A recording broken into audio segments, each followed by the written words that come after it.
मोंटबेशिया school में कल अचानक से एक एक करके 1 दर्जन से अधिक बच्चे गश्ती खाकर गिरने लगे। कई बच्चों को सांस लेने में भी तकलीफ होने लगी, जिसके बाद से आनन फानन में स्कूल प्रबंधक के द्वारा कुछ बच्चों को ओआरएस पिलाया गया और जिनकी स्थिति ज़्यादा नाजुक थी उन बच्चों को अस्पताल में भर्ती कराया गया। बाद में उन बच्चों के अभिभावक भी पहुंचे और अलग अलग अस्पतालों में उन बच्चों को एडमिट कराया गया। आपको बता दें कि कुछ बच्चों को धनबाद के पाटलिपुत्रा नर्सिंग होम में भी एडमिट कराया है। आइए हम यहाँ जो डॉक्टर मौजूद थे उस वक्त इमरजेंसी में, उनसे विस्तार में जानते हैं कि क्या कुछ मामला था, किन परिस्थिति में वो बच्चे आए थे और क्या वजह रही होगी इस तरह से अचानक से एक ही क्लासरूम के अंदर इतने बच्चे क्यों आखिर बेहोश होकर गिरने लगे। सर, कल यहाँ पर कुल कितने बच्चे आए थे?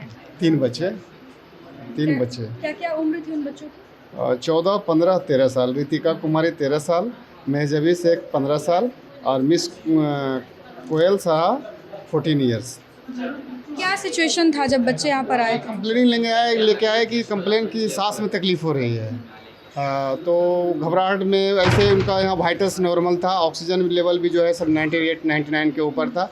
थोड़ा देर रख करके उनको फर्स्ट एड करके छोड़ दिया गया। पेशेंट और जितने भी तीनों बच्चे थे सभी जो है खतरे से बाहर, कहीं कोई उनको ऐसा वाइटल प्रॉब्लम कुछ नहीं था, वो सब घबरा गए हों या कुछ ऐसा। दोनों को नॉर्मली फिर आधा घंटे के बाद सब कुछ वाइटल्स नॉर्मल थे, फिर छोड़ दिया गया। पेरेंट्स के साथ आए थे वो बच्चे सारे? स्कूल के कुछ लोग भी थे? नहीं, कुछ लोग स्कूल के भी थे ना, उसमें जो लेकर के आए सब स्कूल के भी थे। बाद में पीछे से फिर पेरेंट्स से भी आए। बाद में पेरेंट्स? हाँ जी। क्या उनमें प्रॉब्लम मतलब हुई थी? क्या रीज़न हो सकता है इस तरह के जो प्रॉब्लम्स होते हैं उसके पीछे क्या बेसिक रीज़न रहता है? देखिए, यहाँ पर जो बच्चे आए बेसिकली हमको लगता है कि वो घबराहट के वजह से वो घबरा गए थे। हाँ, कुछ कंस्ट्रक्शन जैसे सपोज दैट कहीं सफोकेशन हो जाए उस टाइप का थे। बाकी बेसिकली उन लोग में कुछ प्रॉब्लम वैसा नहीं फाइंडिंग मिला। अगर ऐसी स्थिति उत्पन्न होती, लाइट नहीं थी, ये भी एक रीज़न हो सकता है, यानी गर्मी उमस के वजह से। हाँ बिल्कुल। अगर ऐसी स्थिति उत्पन्न होती है तो क्या कुछ first aid as a teacher या फिर पेरेंट्स लेना चाहिए बच्चों? फर्स्ट तो यही करना चाहिए हम लोगों की, ऐसे स्थान पर रहें जहाँ की खुला मतलब हवा जो है, ऑक्सीजन उसको पर्याप्त मात्रा में मिले। फर्स्ट एड तो यही है, दवाई और मेडिसिन वो तो बात की बात है। जाँच तो किए, विद्यालय देखे, कमरा भी देखे, क्योंकि छात्रों की संख्या बहुत अधिक है। इसमें गर्मी की वजह से जो घटना कल घटी है ये एक कारण महसूस होता है या प्रतीत होता है कि गर्मी की वजह से ही बच्चों की तबीयत खराब की है। उस हिसाब से तो फुलफिल तो नहीं हो रहा है, फिर भी ऐसे स्कूल आपका लगभग ठीक है जिस हिसाब से आपको बताया गया या देखे। तो जैसे आपका 3 फीट के बेंच में आपका 3 बच्चे को बैठाया जाता है और 2 फीट ईंट का जो 4 फीट का बेंच है उसमें 2 बच्चे को बैठाया जाता है। उस हिसाब से आपका कमरा ठीक है बच्चे की बैठने के लिए। अनियमितता तो अभी तक तो कुछ उजागर नहीं हुआ है। अब तक के जांच में किसी तरह की कोई अनियमितता नहीं आई है। कारण तो यहाँ जो आपका मौसम का जो है और गर्मी की वजह से ही ये बताया जा रहा है। ये बात सही है, गर्मी तो है ही। वेंटिलेटर तो लगभग है, जहाँ जगह तो है लेकिन कंजेस्टेड है, विद्यालय कंजेस्टेड है। तो इन्हें विद्यालय के प्राचार्य को इसमें पंखों की संख्या बढ़ाने का निर्देश दिया गया है ताकि अधिक पंखा। जैसे बीओ सर आए हुए हैं जांच के लिए, डीएससी साहब के आदेश से बीओ साहब आए हुए हैं। तो जांच में जो भी वो पूछ रहे हैं उसको हम लोग सब कुछ खुल करके बता रहे हैं, उनको दिखा रहे हैं। इसमें वो जो भी बताएंगे कि कमियां त्रुटियां जो हैं, हम लोग तो अपने तरह से प्राइवेट स्कूल में कोशिश करते हैं कि बच्चों को तकलीफ़ किसी तरह से ना हो। लेकिन कल की जो घटना घटी ये एक बहुत बड़ा सीख हुआ कि जो भी कमियां त्रुटियां हैं उसको भी हम लोग जल्द से जल्द, ऐसे हम लोग ऑलरेडी एक्सपेंशन के लिए हम लोग काम चालू कर चुके हैं। पूजा के बाद ये जो बच्चों का जो थोड़ा बहुत भी जो ज़्यादा संख्या हो रहा है उसको हम लोग घटा करके उसको हम लोग शिफ्ट कर देंगे तुरंत। उसका काम चालू है और ऑलमोस्ट फाइनल स्टेज में है इसका। तो सबसे पहले तो हमें ये बहुत खेद है कि बच्चों को जो तकलीफ़ हुआ, बाकी तो जो परेशानियां हुआ जो हुआ वो अलग बात है, जो सुविधा है क्या है नहीं है वो तो अलग बात है। लेकिन सबसे ज़्यादा तकलीफ़ हुआ बच्चों को, जो तकलीफ़ हुआ क्षणिक भर के लिए ही हुआ। तो ये सबसे बड़ी कष्ट की बात है, क्योंकि जब बच्चे स्कूल में आते हैं तो इनके अभिभावक हम ही लोग होते हैं और इनका कष्ट सहना ये हम लोग के लिए कल का दिन बहुत ही मतलब इतना साल में बहुत ही कष्टदायक रहा कि बच्चों को जो कष्ट हो रहा था वो हम लोग सह नहीं पा रहे थे। ईश्वर की दया है कि बच्चे सभी सुरक्षित हैं, सभी को हॉस्पिटल से 1-1.5 घंटे में छोड़ दिया गया। हम हॉस्पिटल में गए थे, स्वयं खड़ा होकर के बच्चों का ट्रीटमेंट, क्या दवा चला, ये हम डॉक्टर से जानकारी लिए।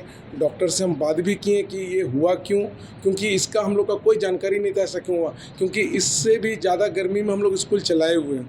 कि एक कमरे में इतने बच्चे होने चाहिए, उसके ऊपर शिक्षक होना चाहिए। जैसे कि हम बात करते हैं कॉलेज का, तो यूजीसी का नॉर्म्स है कि 126 बच्चे में एक टीचर को होना चाहिए, लेकिन बच्चे कितने हैं? 400-500 बच्चे हैं, टीचर हैं एक। तो हम जहाँ तक आपके माध्यम से मैं कहना चाहता हूँ कि जहाँ हम शिक्षा को, स्वास्थ्य को सेवा का कार्य मानते थे, लेकिन ये सेवा का कार्य नहीं रह गया, ये मेवा का कार्य रह गया है। प्रत्येक वर्ष किताब चेंज होता है। हम लोग जब पढ़ाई किए तो मेरा किताब मेरा भाई पढ़ा, उससे हमारी बहन पढ़ी, तो एक चैन था, सर्कल था।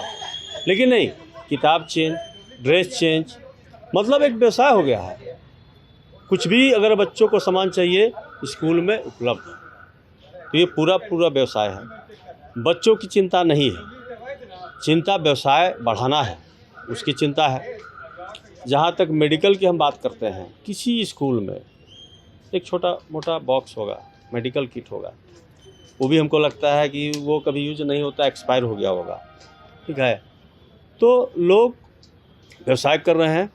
जितने भी स्कूल प्रबंधन हैं, जितने बड़े, अभी 74 स्कूल हैं धनबाद जिले में, और 1726 सरकारी स्कूल है और 74 निजी स्कूल है। लेकिन जब नामांकन की बारी आती है तो सभी लोग निजी स्कूल में जाते हैं, सरकारी स्कूल में कोई अब जाना नहीं चाहता है। ना बच्चा का अभिभावक पढ़ाना चाहते हैं, ना बच्चा पढ़ना चाहता है, क्योंकि स्टेटस की बात हो गई है।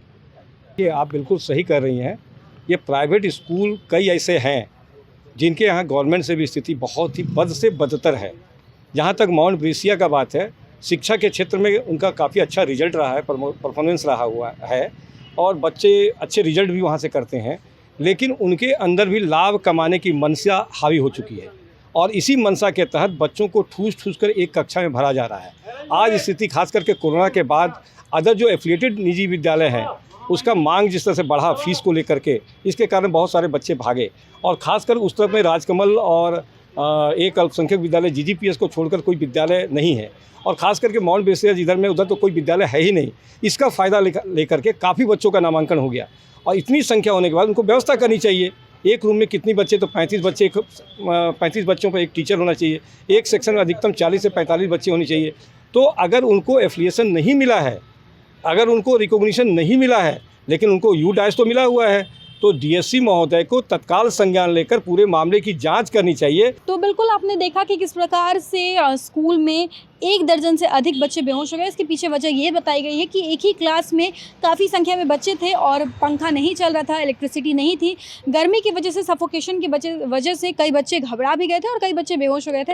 हालांकि आनन फानन में उन बच्चों को अस्पताल में भर्ती कराया गया। हमें डॉक्टर ने बताया कि बाकी सभी बच्चे नॉर्मल थे, उन्हें बस ऑक्सीजन की कमी हो गई थी, जिस वजह से अगर ऐसी स्थिति होती है तो बच्चों को फ्रेश एयर में बैठा देना चाहिए, उन्हें ORS वगैरह देना चाहिए। लेकिन सवाल ये उठता है कि जिस प्रकार से प्राइवेट स्कूलों में लगातार इस तरह से मनमाने तरीके से फीस ली जाती है, तो आखिर फैसिलिटीज़ क्यों नहीं दी जा रही है। इस मामले पर आज एक बैठक भी की गई है, जिसमें ये निष्कर्ष आया है कि इस पूरे मामले पर एक रिपोर्ट तैयार की जाए। 1 हफ्ते का समय दिया गया, और साथ ही साथ सभी स्कूल को अब ये निर्देश दिया गया है कि आप अपने स्कूल में एक क्लास में कितने बच्चे बैठते हैं, क्या संख्या, और सभी को ये आदेश दिया गया कि सभी क्लास में एग्जॉस्ट फैन लगाना अनिवार्य है, ताकि बच्चे सुरक्षित रह सके, वरना किसी बड़ी अनहोनी से इनकार नहीं किया जा सकता। अपने सहयोगी प्रकाश के साथ Shambhavi Singh, the news post, Dhanbad.